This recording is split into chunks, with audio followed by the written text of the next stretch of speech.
एक ओंकार सतनाम करता पुरख निरभौ निर्वैर अकाल मूरत अजूनी सैभ भंग गुरप्रसाद जप आद सच जुगाद सच है भी सच नानक होसी भी सच। वाहिगुरु जी का खालसा वाहिगुरु जी की फतेह। Dear students, in this video I am going to cover up the concept of loudness.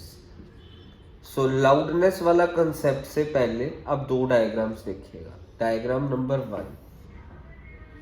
So diagram 1, एक वेव, दूसरी वेव, तीसरी वेव। मीन्स इसकी फ्रीक्वेंसी कितनी होगी? 3 हर्ट्ज। पहली वेव यहाँ पे खत्म हो गई, दूसरी वेव यहाँ पे खत्म हुई, तीसरी वेव यहाँ पे खत्म हुई। अब मैं एक और डायग्राम आपके लिए बनाने वाला हूँ। पहली वेव, दूसरी, मीन्स 3 वेव्स बनाने वाला हूँ यहाँ पे। पहली वेव खत्म हो गई यहाँ पे, दूसरी वेव यहाँ पे खत्म हो गई, तीसरी वेव यहाँ पे खत्म हो गई। मीन्स इसकी फ्रीक्वेंसी भी कितनी है? 3 हर्ट्ज। मीन्स पहली वेव यहाँ पे खत्म हो गई, फिर दूसरी वेव यहाँ पे, तीसरी वेव यहाँ पे। फ्रीक्वेंसी इसकी भी 3 हर्ट्ज है, फ्रीक्वेंसी इसकी भी 3 हर्ट्ज है। पर इसका एम्पलीट्यूड आपको पता है, maximum displacement of vibrating particle from there mean position. इसका एम्पलीट्यूड नीचे वाली साउंड वेव से कई गुना ज्यादा है। मीन्स इससे ज्यादा ही है इसका एम्पलीट्यूड। ये इसका एम्पलीट्यूड इससे ज्यादा है, यानी इसका एम्पलीट्यूड कम है नीचे वाली का। एम्पलीट्यूड इसका कम है, एम्पलीट्यूड ऊपर वाली से कम है, एम्पलीट्यूड ऊपर वाली वेव से कम है। तो ये लाउडनेस हो गई है। So loudness is the property by virtue of which, means ये लाउड साउंड होगी, ये फेंट साउंड होगी। लाउडनेस की आप अपनी कॉपी में डेफिनेशन लिख लीजिएगा।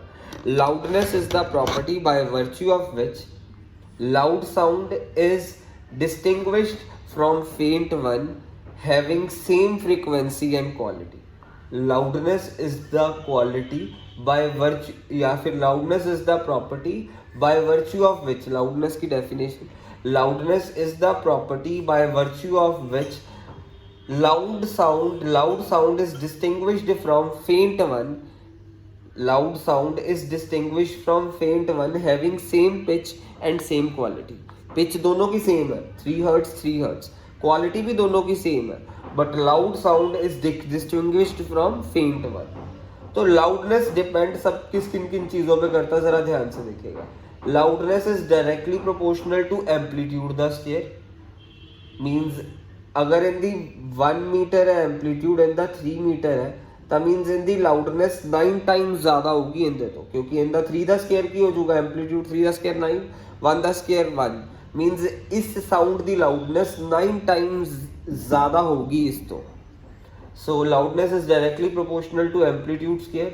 Loudness is inversely proportional to distance square. अच्छा ਹੁਣ ਮੇਰੀ ਗੱਲ ਧਿਆਨ ਨਾਲ ਸੁਣਨਾ। डिस्टेंस ਦਾ ਸਕੁਅਰ ਦਾ ਕਿਉਂ ਮਤਲਬ ਹੈ?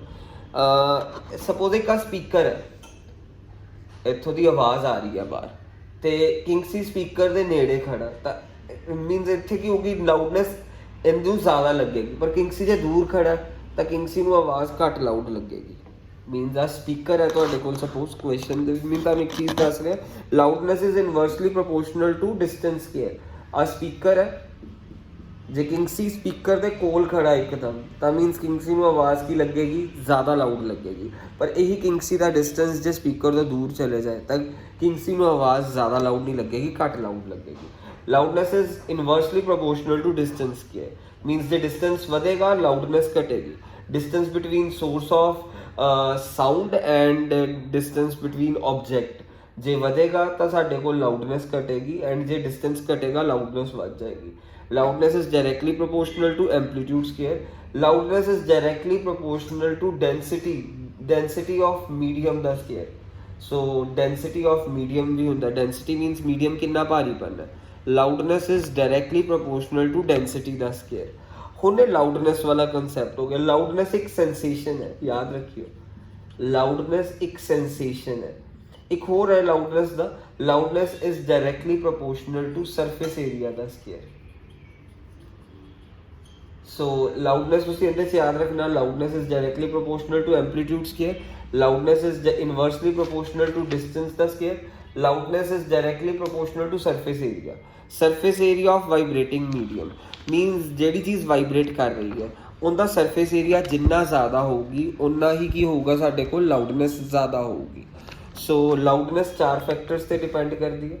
ਲਾਊਡਨੈਸ 4 ਕਿਹੜੇ ਫੈਕਟਰਸ ਨੇ ਸਾਡੇ ਕੋਲ? ਲਾਊਡਨੈਸ ਦੇ 4 ਫੈਕਟਰਸ ਨੇ ਸਾਡੇ ਕੋਲ। ਸਭ ਤੋਂ ਪਹਿਲਾਂ it is directly proportional to amplitude ਦਾ ਸਕੇਅਰ, ਐਂਪਲੀਟਿਊਡ ਦਾ ਸਕੇਅਰ। ਫਿਰ ਉਸ ਤੋਂ ਬਾਅਦ loudness is directly proportional inversely proportional to distance ਦਾ ਸਕੇਅਰ। ਡਿਸਟੈਂਸ ਵਾਲਾ ਕਨਸੈਪਟ ਤੁਹਾਨੂੰ ਦੱਸਿਆ, ਇਹ ਸਪੀਕਰ ਹੈ ਉਹ ਕਿੰਗਸੀ ਹੈ, ਜੇ ਨੇੜੇ ਤਾਂ ਕਿੰਗਸੀ ਨੂੰ ਇਹਦੀ ਆਵਾਜ਼ ਜ਼ਿਆਦਾ ਲੱਗੇਗੀ, ਜੇ ਕਿੰਗਸੀ ਦੂਰ ਚਲੇ ਜਾਏ ਸਪੀਕਰ ਤੋਂ ਕਿੰਗਸੀ ਨੂੰ ਆਵਾਜ਼ ਘੱਟ ਲੱਗੇਗੀ, ਇਸ ਲਈ ਇਨਵਰਸਲੀ ਪ੍ਰੋਪੋਰਸ਼ਨਲ ਹੈ ਡਿਸਟੈਂਸ ਦਾ ਸਕੇਅਰ। ਮੈਂ ਫੁੱਲ ਫਾਰਮ ਪੂਰੀ ਲਿਖ ਰਹੀ, loudness is inversely proportional to distance ਦਾ ਸਕੇਅਰ। ਉਸ ਤੋਂ ਬਾਅਦ loudness depends upon density of medium. ਜਿੰਨੀ ਜ਼ਿਆਦਾ ਡੈਂਸਿਟੀ ਹੋਊਗੀ, ਇੱਥੇ ਕੋਈ ਡੈਂਸਿਟੀ ਦਾ ਸਕੇਅਰ ਨਹੀਂ ਹੈ, ਜਿੰਨੀ ਜ਼ਿਆਦਾ ਡੈਂਸਿਟੀ ਹੋਊਗੀ ਉਨੀ ਜ਼ਿਆਦਾ ਕੀ ਹੋਊਗੀ? ਲਾਊਡਨੈਸ ਹੋਊਗੀ। ਡੈਂਸਿਟੀ ਮੀਨਸ ਮੀਡੀਅਮ ਦਾ ਭਾਰੀਪਨ, ਜਿੰਨਾ ਜ਼ਿਆਦਾ ਮੀਡੀਅਮ ਭਾਰੀ ਹੋਊਗਾ ਉਨੀ ਜ਼ਿਆਦਾ ਲਾਊਡਨੈਸ ਹੋਊਗੀ। Loudness depends on the surface area of vibrating body means ਇੱਥੇ ਵੀ ਸਾਡੇ ਕੋਲ ਕੋਈ ਸਕੇਅਰ ਸਕਿਊਰ ਨਹੀਂ ਹੈ ਸਰਫੇਸ ਏਰੀਆ ਦੇ ਨਾਲ ਵੀ। ਸੋ ਜੋ ਵਾਈਬ੍ਰੇਟ ਕਰ ਰਿਹਾ, ਜਿੱਦਾਂ ਸਪੀਕਰ ਦਾ ਜਿਹੜਾ ਸਰਫੇਸ ਏਰੀਆ ਜ਼ਿਆਦਾ ਹੈ ਤਾਂ ਆਪਣੇ ਕੋਲ ਜਿਹੜਾ ਅੰਦਰ ਵਾਲਾ ਮਕੈਨਿਜ਼ਮ ਹੁੰਦਾ ਸਪੀਕਰ ਵਾਲਾ, ਜੋ ਉਹਦਾ ਸਰਫੇਸ ਏਰੀਆ ਜ਼ਿਆਦਾ ਹੈ ਤਾਂ ਵਾਈਬ੍ਰੇਸ਼ਨ ਲਾਊਡਨੈਸ ਵੀ ਜ਼ਿਆਦਾ ਹੋਊਗੀ। ਸੋ ਲਾਊਡਨੈਸ ਸਾਡੇ 4 ਫੈਕਟਰਸ, ਐਂਪਲੀਟਿਊਡ ਦਾ ਸਕੇਅਰ ਡਾਇਰੈਕਟਲੀ ਪ੍ਰੋਪੋਰਸ਼ਨਲ, ਡਿਸਟੈਂਸ ਦੇ ਸਕੇਅਰ ਦੇ ਇਨਵਰਸਲੀ ਪ੍ਰੋਪੋਰਸ਼ਨਲ, ਸਕੇਅਰ ਹੈ ਦੋਨਾਂ ਦੇ ਸਕੇਅਰ ਹੈ। ਸੋ ਡੈਂਸਿਟੀ ਦੇ ਡਾਇਰੈਕਟਲੀ ਪ੍ਰੋਪੋਰਸ਼ਨਲ ਹੈ, ਇੱਥੇ ਸਕੇਅਰ ਨਹੀਂ ਹੈ। ਸਰਫੇਸ ਏਰੀਆ ਦੇ ਵੀ ਡਾਇਰੈਕਟਲੀ ਪ੍ਰੋਪੋਰਸ਼ਨਲ ਹੈ। ਡਾਇਰੈਕਟਲੀ ਪ੍ਰੋਪੋਰਸ਼ਨਲ ਮੀਨਸ ਆ ਵਧੂਗਾ ਤਾਂ ਆ ਵੀ ਵਧੂਗਾ, ਆ ਵਧੂਗਾ ਤਾਂ ਆ ਵੀ ਵਧੂਗਾ, ਆ ਵਧੂਗਾ ਤਾਂ ਆ ਵਧੂਗਾ, ਠੀਕ ਹੈ। ਇਨਵਰਸਲੀ ਮੀਨਸ ਇੱਕ ਚੀਜ਼ ਨਿਊਮਰੇਟਰ 'ਚ ਆ ਡਿਨੋਮੀਨੇਟਰ 'ਚ ਚੀਜ਼ ਆ ਨਿਊਮਰੇਟਰ 'ਚ ਇਨਵਰਸਲੀ ਹੁੰਦਾ ਮੀਨਸ ਜੇ ਆ ਵਧੂਗਾ ਤਾਂ ਆ ਘਟੂਗਾ, ਇਨਵਰਸਲੀ ਦੇ ਵਿੱਚ ਆ ਹੁੰਦਾ। ਲਾਊਡਨੈਸ ਇੱਕ ਸੈਂਸੇਸ਼ਨ ਹੈ, ਇਹ ਵੇਰੀ ਕਰਦੀ ਹੈ ਲਾਊਡਨੈਸ। ਅੱਛਾ ਹੁਣ ਲਾਊਡਨੈਸ ਸੈਂਸੇਸ਼ਨ ਕਿਉਂ? ਇੱਕ ਲਾਊਡਨੈਸ ਇੱਕ ਚੀਜ਼ ਯਾਦ ਰੱਖਣਾ, it's a subjective quantity. Loudness is a subjective quantity. ਹੁਣੇ ਪਤਾ ਚੱਲਦਾ ਸਬਜੈਕਟਿਵ ਕਿਉਂ ਹੈ। ਲਾਊਡਨੈਸ ਬੇਸਿਕਲੀ ਡਿਪੈਂਡ ਕਿੰਨੇ ਕਰਦਾ ਕਿ ਇਸ ਜਿੱਦਾਂ ਇਸ ਸਾਊਂਡ ਵੇਵ ਨੇ ਕਿਸੇ ਦੇ ਈਅਰ ਡਰਮ ਤੇ ਕਿੰਨੀ એનર્ਜੀ ਪਹੁੰਚਾਈ। ਈਅਰ ਡਰਮ ਮੀਨਸ ਕੰਨ ਦਾ ਪੜਾ। ਲਾਊਡਨੈਸ ਡਿਪੈਂਡ ਕਰਦੀ ਹੈ ਕਿ ਜਿੱਦਾਂ ਆਹ ਸਪੀਕਰ ਨੇ ਇੱਥੇ ਇਹਦੇ ਈਅਰ ਡਰਮ 'ਚ ਜਿਹੜੇ ਸਪੀਕਰ ਨੇ ਆਵਾਜ਼ ਕੱਢੀ, ਉਹ ਸਾਊਂਡ એનર્ਜੀ ਇਹਦੇ ਈਅਰ 'ਚ ਕਿੰਨੀ ਗਈ ਹੈ, ਦੈਟ ਇਜ਼ ਲਾਊਡਨੈਸ। ਹੁਣ ਸਾਊਂਡ એનર્ਜੀ ਇਹਦੇ ਈਅਰ 'ਚ ਕਿੰਨੀ ਗਈ ਹੈ, ਦੈਟ ਇਜ਼ ਲਾਊਡਨੈਸ।